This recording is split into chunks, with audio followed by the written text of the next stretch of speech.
Oficialmente acabamos de entrar em uma recessão econômica. Duplas, acabou de sair o resultado semestral do PIB norte-americano e pela segunda vez consecutiva ele foi negativo, chegando a menos de 0,9% no semestre. E classificamos como recessão quando uma economia apresenta 2 semestres consecutivos de PIB negativo. Eu acho que daqui pra frente vai ser difícil para nós investidores lembrarmos de quando nossa carteira estava verde. Agora é só como esse cenário aqui, vermelho. Então agora, com os Estados Unidos oficialmente em uma recessão econômica, fica claro que a situação não vai desaparecer tão cedo e o pior ainda está por vir. É por isso que em meio a esses desastres econômicos significaria muito pra mim se você apertar no botão de like e também se inscrever nesse canal. Fazendo isso, você vai ajudar a reverter o PIB norte-americano, fazendo ele chegar a 49,57% de crescimento em uma única semana. Eu estou voltando de uma operação cirúrgica, mas não é pra trazer notícias positivas pra você. Pelo menos não por enquanto. Eu também tenho que dizer que esse vídeo está sendo patrocinado pela Crypto.com. A Crypto.com é uma instituição financeira que oferece cartões de débito com diversos benefícios, como 100% de cashback no Spotify, Netflix, Amazon Prime, entre outros serviços. Além, é claro, de permitir com que você use suas criptomoedas no dia a dia com estes cartões e poder receber cashback em todas as suas compras. Também existem outros serviços como comprar ou vender criptomoedas e a possibilidade de colocá-las para lhe dar uma renda passiva. Tem um link na descrição mostrando como você pode ganhar $25 em CRO fazendo o seu cadastro. Beleza, agora estamos vivendo uma situação que é o seguinte: temos inflação alta, possibilidade de estagflação, fundo do poço das criptomoedas e o pior, o Luva de Pedreiro ainda não recuperou o seu dinheiro roubado. Mas tirando essa última notícia, nós podemos começar com o tema desse vídeo, que é o PIB e a recessão econômica. Olha, foi divulgado hoje, 9h30, o PIB do segundo semestre dos Estados Unidos e ele foi negativo, tendo uma queda de 0,9% no semestre. Pior de tudo é que esse resultado veio abaixo do previsto pelo mercado, o que talvez pode ter assustado um pouco a maioria dos investidores. E agora, por ser o segundo trimestre consecutivo com o PIB em queda,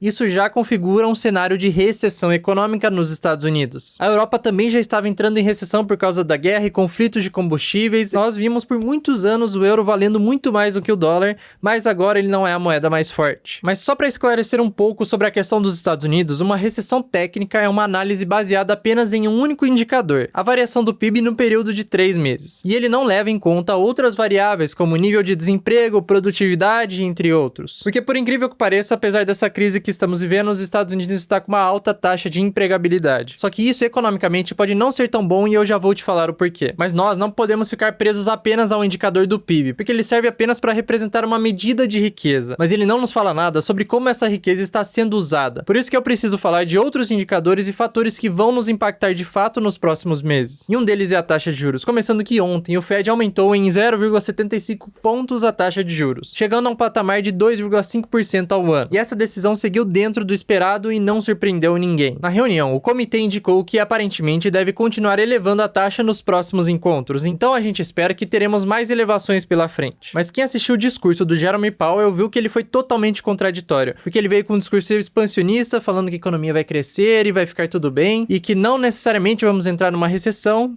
E um dia depois nós entramos em recessão e vimos que a inflação só tende a aumentar por lá. E acredite se quiser, o nível de desemprego que eu falei anteriormente tem relação com esse aumento da inflação nos próximos meses. Porque quanto maior o nível de empregabilidade, isso também aumenta a inflação. Afinal, as pessoas têm mais dinheiro para colocar mais dinheiro na economia. Ou seja, nós vamos começar a ver uma diminuição da inflação quando o nível de emprego também começar a cair. Mas enfim, durante o discurso doce do Jerome Powell, nós vimos o Bitcoin se valorizar e outros mercados voláteis também começando a subir. Como por exemplo a Nasdaq e o S&P 500. Só para você ter uma noção, no dia de ontem o Bitcoin subiu mais de 8%, uma alta extremamente forte. E esse movimento foi extremamente curioso, porque quando aumentamos as taxas de juros, teoricamente isso diminui a atratividade nesse tipo de investimento com maior risco e atrai mais as pessoas para renda fixa. Além do que, essa é uma medida contracionista da economia. Entretanto, o mercado se sentiu bem com esse anúncio e tudo começou a subir de repente. Geralmente, esse tipo de medida contracionista vem algum tempo depois com um aumento no desemprego. Só que até o momento ele segue estável em 3,6%, o que não é um número ruim. Portanto, existe uma grande contradição no mercado no dia de ontem. Mercados voláteis subindo, pouco desemprego, mas as taxas de juros subindo ainda mais e a inflação também. Mas é por isso que eu falo o seguinte: se você ficou tentado a investir nessas altas que tivemos ontem, tenha calma e cautela, porque pode ser apenas uma manipulação do mercado para o preço voltar a cair nos próximos meses. E é por isso que eu preciso falar sobre a estagflação, porque uma das coisas que pode acontecer futuramente devido a essas condições sérias dos Estados Unidos é a estagflação. Para quem não sabe, ela é basicamente o sinônimo de de nos ferramos, porque ela acontece quando existe uma inflação acompanhada de um aumento no desemprego. Supostamente, em condições normais de uma economia, existe uma certa correlação inversa entre esses dois termos. Um aumento na inflação pode se caracterizar por uma economia mais agressiva de juros baixos que, consequentemente, existe pouco desemprego e todo mundo está feliz com dinheiro no bolso. Mas o que estamos vivendo é quase isso, a diferença é que estamos numa recessão econômica. Então existe sim uma inflação alta, mas o desemprego está caindo e os juros estão subindo. E é por isso que eu já estou falando desse risco da estagflação nos Estados Unidos. Porque oficialmente eles já estão em uma recessão econômica. O que falta ainda é começar a aumentar o desemprego. E se olharmos para os gráficos de pedidos de auxílio-desemprego dos Estados Unidos, ele já está começando a subir. Isso pode ser um indicador claro de que no futuro o desemprego vai aumentar. E tudo isso é consequência da alta inflação que está ocorrendo lá nos Estados Unidos. A inflação por lá está em 9,1% ao ano, a maior de todos os tempos desde 1981. Se para nós brasileiros a inflação de 2 dígitos já é algo que assusta um pouco,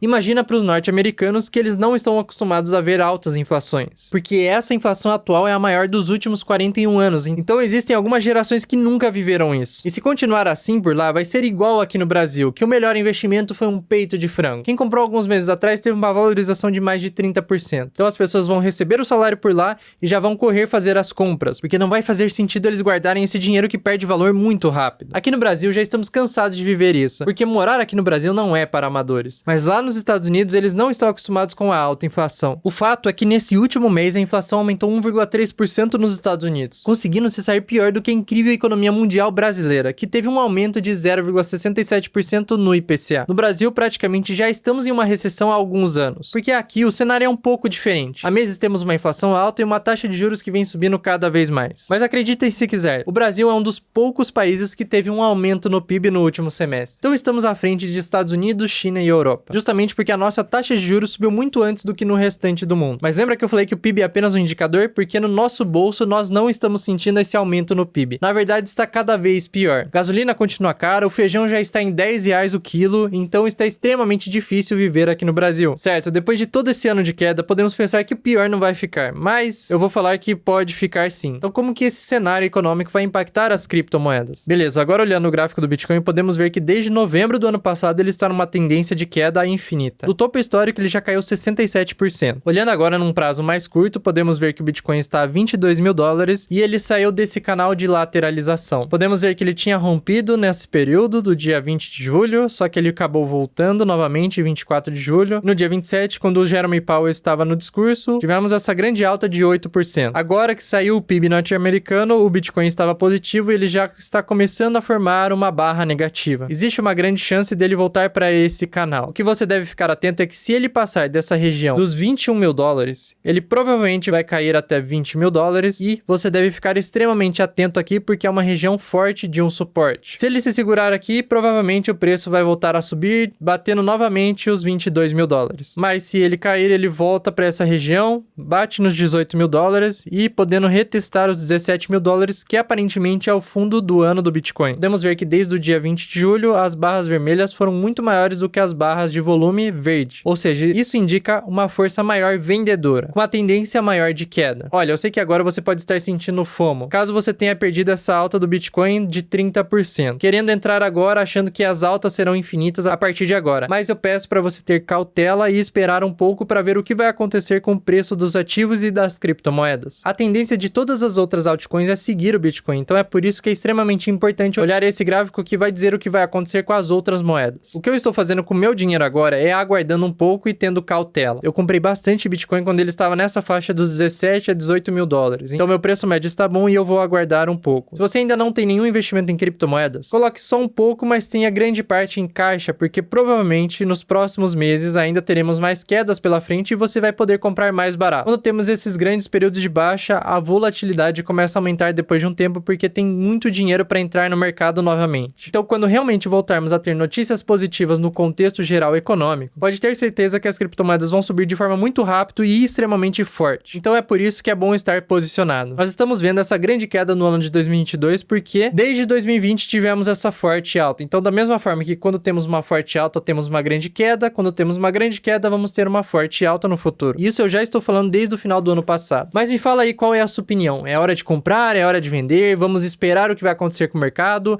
As criptos já estão baratas ou elas ainda estão caras? Será que a gente vai ver o Bitcoin a 14 mil dólares? Até onde ele pode cair? Mas não esquece de comentar aqui a sua opinião e também deixar o like e se inscrever no canal. E claro, já me segue no Instagram porque lá eu posto informações mais rápidas e atualizadas sobre o que está acontecendo no mercado. Desejo um ótimo resto de dia pra você, isso aí, valeu e fui!